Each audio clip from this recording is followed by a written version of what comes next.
Assalamualaikum warahmatullahi wabarakatuh. Perkenalkan, nama saya Muhammad Fanes Al-Kadri dengan NIM S1S1220071. Pada video kali ini saya akan membahas mengenai tugas saya, yaitu pengenalan pola yang dimulai dari halaman 289 sampai halaman 295. Baik, di sini kita mulai yang bagian the multilayer perceptron dan juga backpropagation. Nah, kalau kita di sini kita lihat dulu penjelasannya.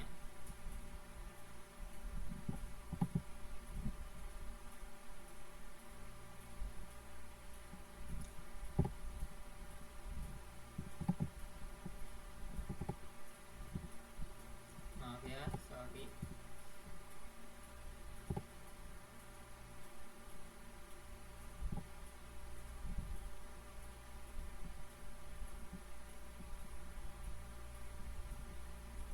Nah,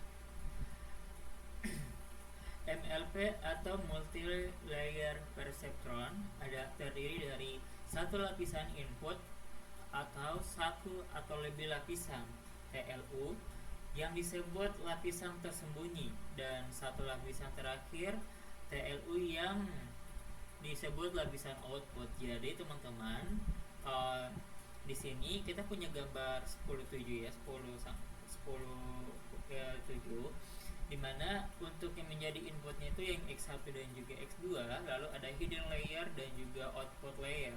Nah, output layer ini yang hidden layer itu yang berada di antara output layer dan juga input layer.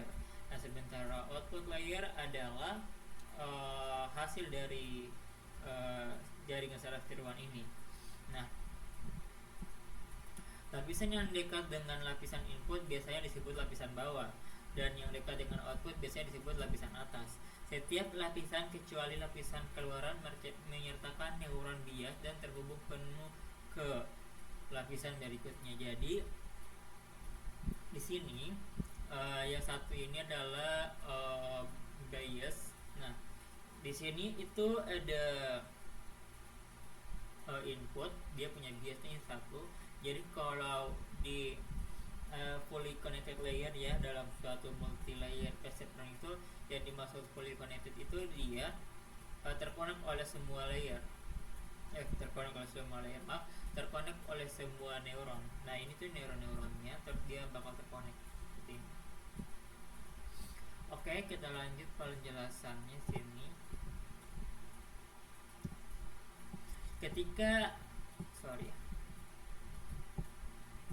Ketika ANN berisi tumpukan lapisan tersembunyi yang dalam, di sini sepertinya dia membahas adalah satu CNN tersembunyi yang dalam itu disebut kerja jaringan saraf tiruan DNN. Jadi deep learning studies ya, DNN, dan lebih umum model yang berisi tumpukan komputasi yang dalam. Meski begitu, banyak orang berbicara tentang deep learning setiap kali jaringan saraf terlibat, bahkan yang dangkal. Selama bertahun-tahun, para peneliti berjuang untuk menemukan cara untuk melatih MLP, tetapi tidak berhasil. Tetapi pada tahun 1986, David Rumelhart, Geoffrey Hinton, dan juga Ronald Williams menerbitkan sebuah paper, yaitu groundbreaking, yang berisi tentang yang memperkenalkan algoritma pelatihan backpropagation yang masih digunakan hingga saat ini. Singkatnya, ini adalah gradient distance, diperkenalkan dalam bab 4 kemarin, menggunakan teknik yang efisien untuk menghitung gradient secara otomatis hanya dalam dua lintasan melalui jaringan, satu maju satu mundur. Lalu ada retroprogression algoritma, mampu menghitung gradien kesalahan jaringan sehubungan dengan setiap parameter model dosa. Dengan kata lain, ia dapat mengetahui bagaimana setiap baut koneksi dan setiap istilah bias harus disesuaikan untuk mengurangi kesalahan. Setelah memiliki langkah gradient distance reguler, dan seluruh proses diulang hingga jaringan menyatu ke solusi. Jadi teman-teman, di sini sebenarnya MLP itu lebih ke selalu membahas yang namanya jaringan saraf tiruan. Nah, jaringan saraf tiruan itu adalah bagian dari deep learning. Nah, di sini mengapa dia mengatakan bahwa ada satu ke satu itu di sini dia bakal mencari dari semua jaringan ini, jaringan ini, node ini, dia akan memberikan sebuah satu solusi begitu maksudnya guys. Oke, kita lihat di sini ada catatan. Menghitung gradien secara otomatis disebut dengan diferensial otomatis atau autodiff. Ada berbagai teknik autodiff dengan pro dan kontra yang berbeda. Yang digunakan oleh backpropagation disebut autodiff metode terbalik. Ini cepat dan tepat dan sangat cocok ketika fungsi untuk membedakan memiliki banyak variabel, misalnya bobot koneksi dan sedikit output, misalnya satu kerugian. Jika Anda ingin mempelajari lebih lanjut tentang autodiff, lihat lampiran D. Ya, di sini kita bakal membahas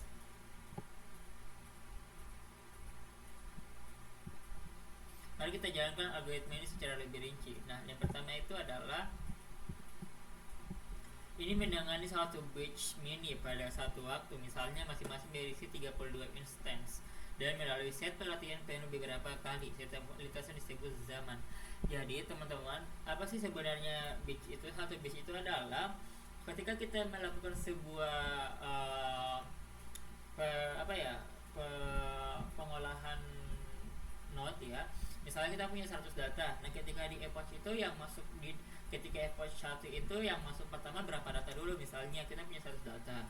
Nah, satu batch misalnya isinya 10. Nah, jadi satu batch itu terdiri dari batch size. Ya, teman-teman, jadi kayak misalnya kalian punya batch size nih, 10 batch size. Jadi data 1 sampai 10 masuk dulu.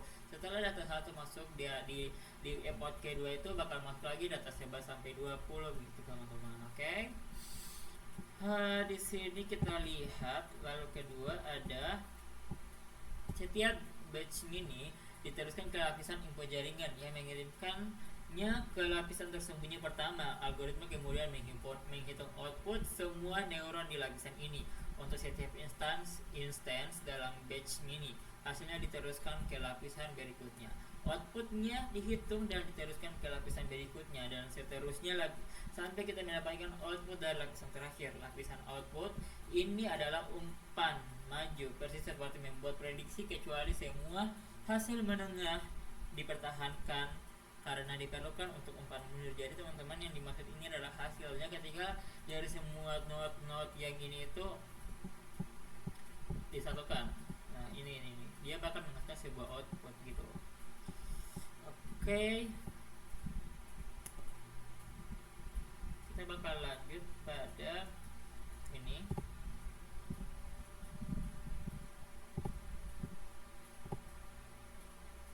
Selanjutnya, algoritma untuk mengukur kesalahan keluaran jaringan, yaitu menggunakan fungsi kerugian yang membandingkan output yang diinginkan dan output aktual dari jaringan dan mengembalikan beberapa ukuran kesalahan. Jadi di sini kita bakal setelah kita mengukur kesalahan itu, kita menggunakan fungsi error gitu guys. Supaya kita lihat ini akurasinya berapa sih. Jadi ini dari hasilnya output ini, kepercayaannya itu untuk menyelesaikan satu masalah itu berapa, seperti itu. Lalu di sini kita bakal lanjut ke kemudian menghitung berapa banyak setiap koneksi output berkontribusi pada kesalahan. Ini dilakukan secara analitis dengan menerapkan aturan rantai. Mungkin aturan paling dasar dalam kalkulus yang membuat langkah ini cepat dan tepat. Oke.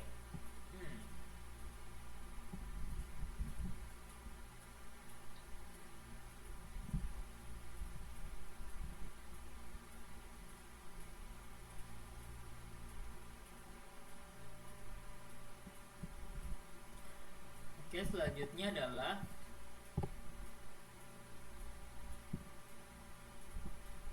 algoritma kemudian mengukur berapa banyak kontribusi kesalahan ini berasal dari setiap koneksi di lapisan di bawahnya. Sekali lagi, menggunakan aturan rantai, bekerja mundur hingga algoritma mencapai lapisan input seperti yang dijelaskan sebelumnya. Reverse pass ini secara efisien mengukur gradien kesalahan di semua bobot koneksi dalam jaringan dengan menyebarkan gradien kesalahan ke belakang melalui jaringan. Karenanya dinamanya algoritma. Lalu kita lanjut. Akhirnya algoritma melakukan langkah gradient descent untuk mengubah semua bobot koneksi dalam jaringan menggunakan gradien kesalahan yang baru saja dihitung.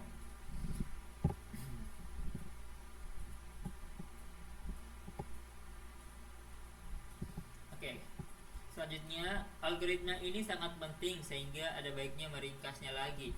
Untuk setiap instance pelatihan, algoritma backpropagation pertama-tama membuat prediksi forward pass, dan mengukur kesalahan. Kemudian melalui setiap lapisan secara terbalik untuk mengukur kontribusi kesalahan dari setiap koneksi reverse pass, dan akhirnya mengubah bobot koneksi untuk mengurangi kesalahan. Langkah gradient descent. Oke, kita punya catatan lagi.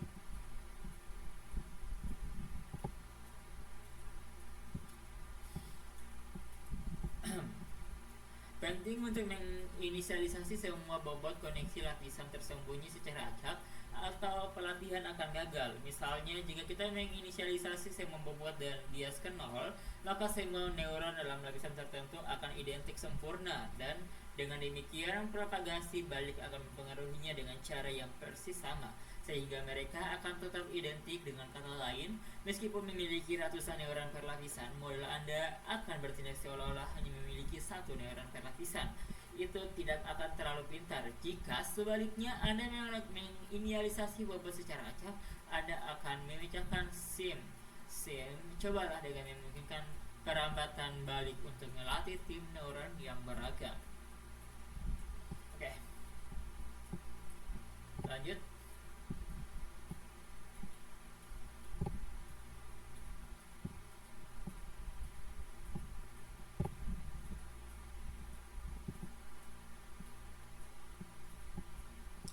Agar algoritma ini berfungsi dengan baik, penulisnya membuat perubahan utama pada arsitektur NLP. Mereka mengganti fungsi langkah dengan fungsi logistik sigmoid 1. Nah, ini penting karena fungsi langkah hanya berisi segmen datar, sehingga tidak ada gradien untuk dikerjakan. Gradient distance tidak dapat bergerak pada permukaan datar.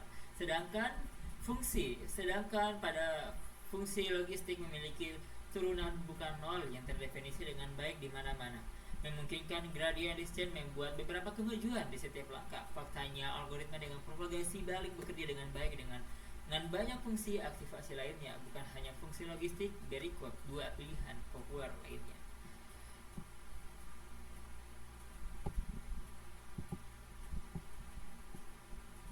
Fungsi singgungan hiperbolik tanha, di mana dia rumusnya seperti berikut. Sama seperti fungsi logistik, fungsi aktivasi ini berbentuk S kontinu dan dapat dibedakan. Tetapi nilai outputnya berkisar dari -1 hingga 1, bukan 0 hingga 1 dalam kasus fungsi logistik. Rentang itu cenderung membuat output setiap lapisan kurang lebih berpusat di sekitar 0 di awal pelatihan, yang sering membantu mempercepat konvergensi. Yang kedua, lalu ada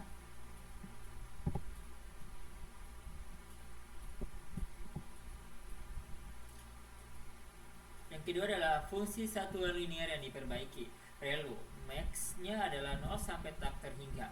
Fungsi ReLU bersifat kontinu, tetapi sayangnya tidak dapat dibedakan pada Z sama dengan 0.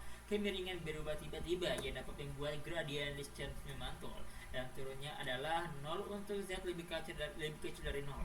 Namun, dalam praktiknya, ini bekerja dengan sangat baik dan memiliki keuntungan karena cepat untuk dihitung, sehingga telah menjadi default.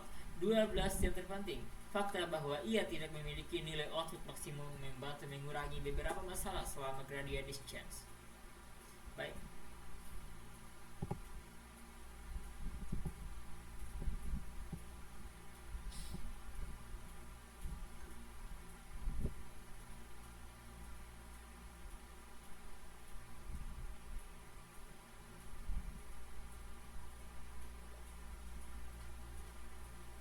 Baik, kita lanjut pada bagian selanjutnya, yaitu fungsi aktivasi populer. Fungsi aktivasi populer ini diturunannya diwakili pada gambar 10.8. Tapi tunggu, mengapa kita membutuhkan fungsi aktivasi sejak awal? Nah, jika Anda merantai beberapa transformasi linear, yang Anda dapatkan hanyalah transformasi linear. Misalnya jika fx 2x tambah 3 dengan gx sama dengan 5x kurang 1, maka rantai kedua fungsi linear ini memberi Anda fungsi linear lain. Nah, jika Anda tidak memiliki beberapa data nonlinear antara lapisan, maka bahkan tumpukan lapisan yang ada setara dalam satu lapisan, dan Anda tidak dapat memecahkan masalah yang sangat kompleks dengan itu. Sebaiknya DNN atau CNN yang cukup besar dengan aktivasi nonlinear secara teoritis dapat mendekati fungsi berkelanjutan apapun. Baik, di sini kita punya tabel. Di sini ada di sini kita punya gambar di mana ada aktivasi function dan juga derivatives. Oke. You know where ya gitulah ya guys ya.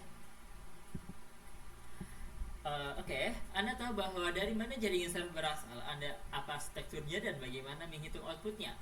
Anda juga telah belajar tentang algoritma propagasi balik. Tapi apa sebenarnya yang bisa kita lakukan dengan mereka? Nah, oke, kita bakal masuk pada judul kedua, yaitu Regression MLPS, Multi Layer Perfection, gitulah ya, S. Yang pertama, MLPS. Sorry ya guys.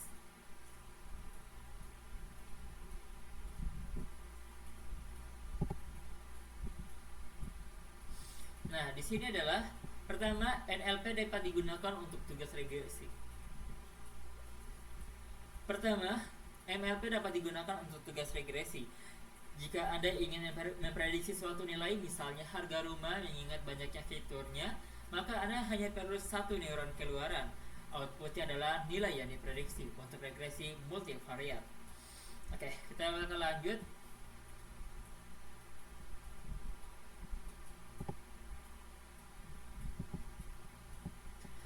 Anda memerlukan satu neuron keluaran per dimensi keluaran. Misalnya, untuk menemukan pusat objek dalam gambar, Anda perlu memprediksi koordinasi dua dimensi. Jadi, Anda memerlukan dua neuron keluaran. Jika Anda juga ingin menempatkan kontak pembatas di sekitar objek, maka Anda memerlukan dua angka lagi, lebar dan tinggi objek. Jadi, Anda berakhir dengan 4 neuron keluaran. Oke.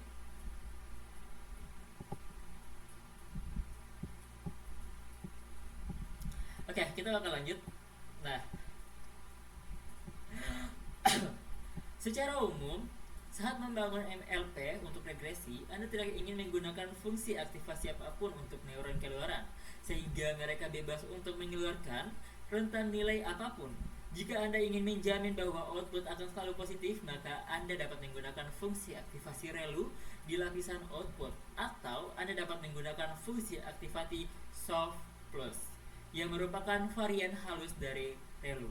Soft Plus adalah dengan rumus log 1 ditambah exp dalam kurung Z mendekati 0 ketika Z negatif dan mendekati Z ketika positif.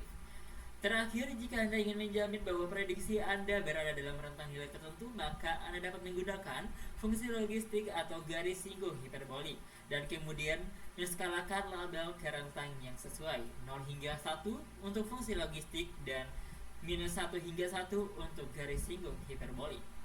Baik, kita bakal lanjut. Nah,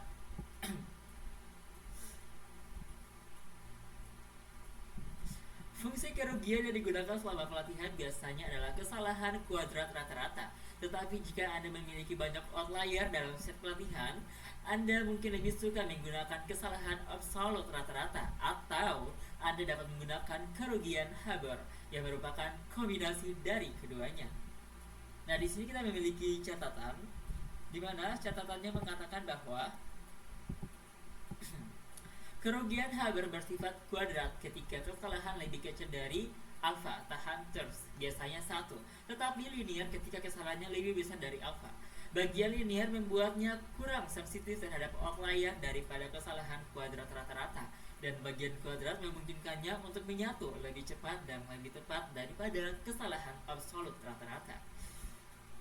Baik, di sini kita punya tabel di mana dia memiliki hyperparameter dan juga typical value-nya, value tipe value-nya atau tipe nilainya, di mana input neurons ada hidden layer dan neurons per hidden layer, ada output neurons, hidden activation, output activation, dan loss function. Oke, di sini kita bakal masuk ke classification MLPS. Baik.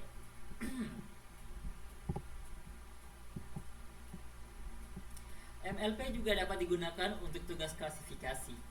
Untuk masalah klasifikasi biner, Anda hanya perlu satu neuron keluaran menggunakan fungsi aktivasi logistik. Outputnya akan menjadi angka antara 0 dan 1 yang Anda transferkan sebagai perkiraan probabilitas kelas positif. Perkiraan probabilitas kelas negatif sama dengan 1 dikurang angka itu. Baik, kita melangkah ke baris berikutnya, di mana MLP juga dapat dengan mudah menangani tugas klasifikasi biner multi-level. Misalnya, Anda dapat memiliki sistem klasifikasi email yang memprediksi apakah setiap email masuk dalam HAM atau spam, dan secara bersamaan memprediksi apakah itu email mendesak atau tidak mendesak. Dalam hal ini, Anda memerlukan dua neuron keluaran. Keduanya menggunakan fungsi aktivasi logistik. Yang pertama akan mengeluarkan probability bahwa email adalah spam, dan yang kedua akan mengeluarkan probability bahwa itu adalah mendesak. Lebih umum, Anda akan memprediksi satu neuron keluaran untuk setiap kelas positif. Perhatikan bahwa probabilitas keluaran tidak selalu berjumlah 1. Ini memungkinkan model mengeluarkan kombinasi label apapun. Anda dapat memiliki HAM yang tidak mendesak dan HAM mendesak, spam yang tidak mendesak, dan mungkin bahkan spam mendesak. Meskipun itu mungkin akan menjadi kesalahan. Baik, kita bakal melangkah lagi ke selanjutnya.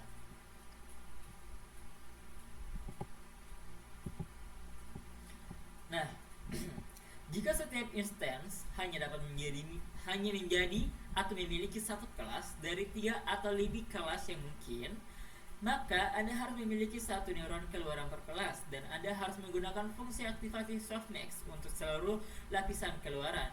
Fungsi softmax akan memastikan bahwa semua perkiraan probability antara 0 dan 1 dan jumlahnya menjadi 1 diperlukan jika kelasnya eksklusif.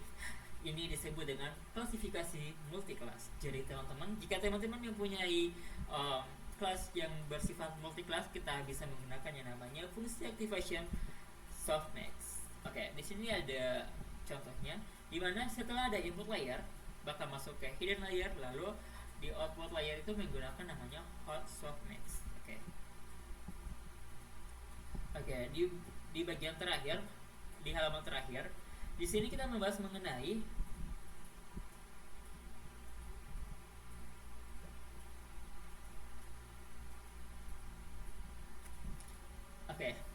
teman-teman semua, di sini kita ada terdapat hyperparameter, binary classification, multi-label binary classification, multi-class classification. Nah, di sini juga ada input dan hidden layers-nya, dan di situ ada nilai-nilainya ya, teman-teman. Oke, di sini ada catatan bahwa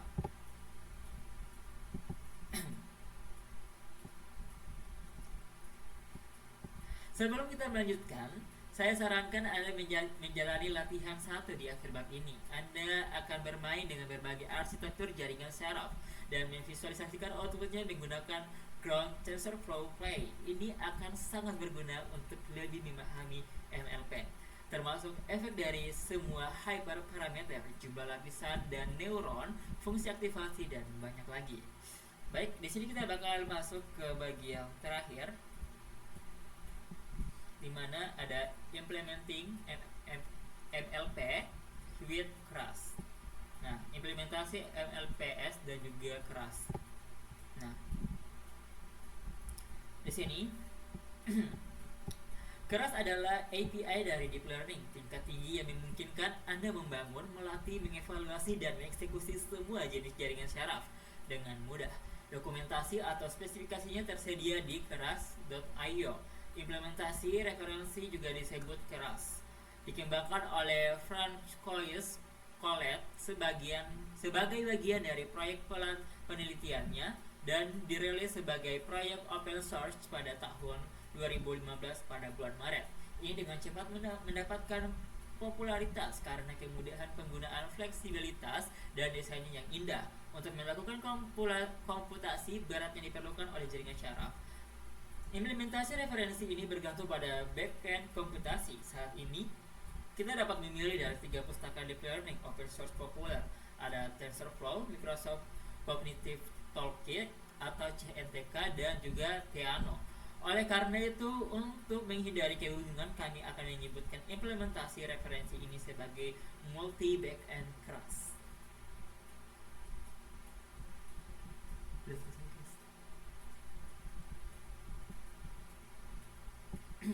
Masih ada 5 menit, jadi kita lanjut. Oke. Di sini sejak tahun 2016 Science Lab. Nah, sejak akhir 2016 implementasi lain telah dirilis. Anda sekarang dapat menjalankan keras di Apache MXNet, Apple Core ML, JavaScript atau TypeScript untuk menjalankan kode keras di browser web, dan ada PythonML yang dapat digunakan atau yang dapat berjalan di semua jenis perangkat GPU, bukan hanya NVIDIA dia. Selain itu, TensorFlow sendiri sekarang dibundel dengan implementasi keras sendiri. TensorFlow keras ini hanya mendukung TensorFlow sebagai backend, tetapi memiliki keuntungan menawarkan beberapa fitur tambahan yang sangat berguna. Nah, misalnya mendukung TensorFlow Data API ini, di mana untuk memudahkan dalam memuat atau memproses data secara efisien. Untuk itu kita akan menggunakan yang namanya tf.keras dalam buku ini. Namun dalam bab ini kita tidak akan menggunakan fitur khusus TensorFlow. Jadi kode harus berjalan dengan baik pada implementasi keras lainnya, juga setidaknya di Python, dengan hanya modifikasi kecil seperti mengubah import. Nah, di sini kita punya gambar, ada your code, lalu ada juga di sini menggunakan keras API-nya, lalu di sini yang di sebelah sini dia menggunakan TensorFlow only features, dan di sini dia menggunakan ada banyak ya multi backend keras. Nah, seperti itu. Oke, masih 3 menit lagi.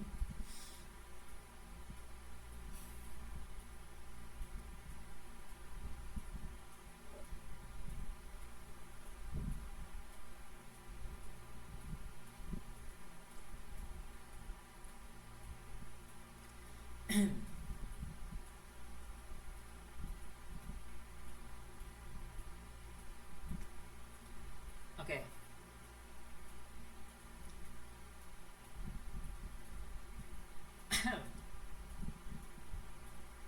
Oke, kita bakal lanjut di sini.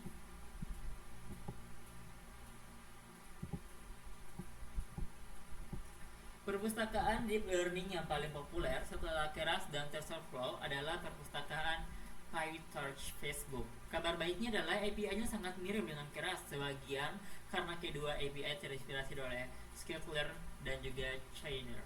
Jadi begitu Anda mengenal Keras, tidak sulit untuk beralih ke PyTorch. Jika Anda mau, popularitas PyTorch tumbuh secara eksponensial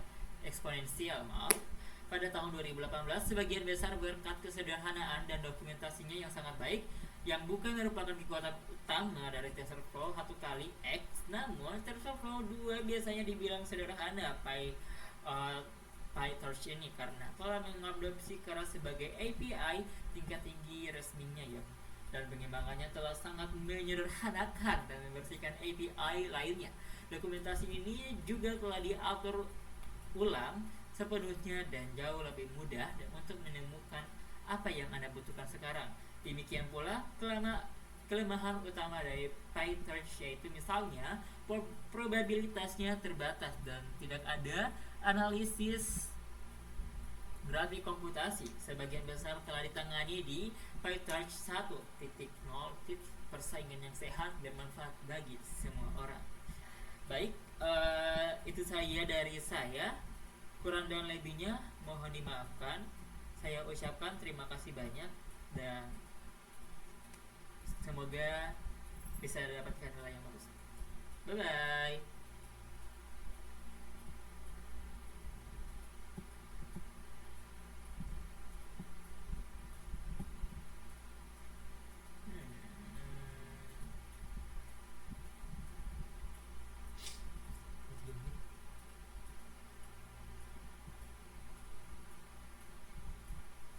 Oke, itu saja dari saya atas nama Muhammad Sultan dengan NIM 1122071.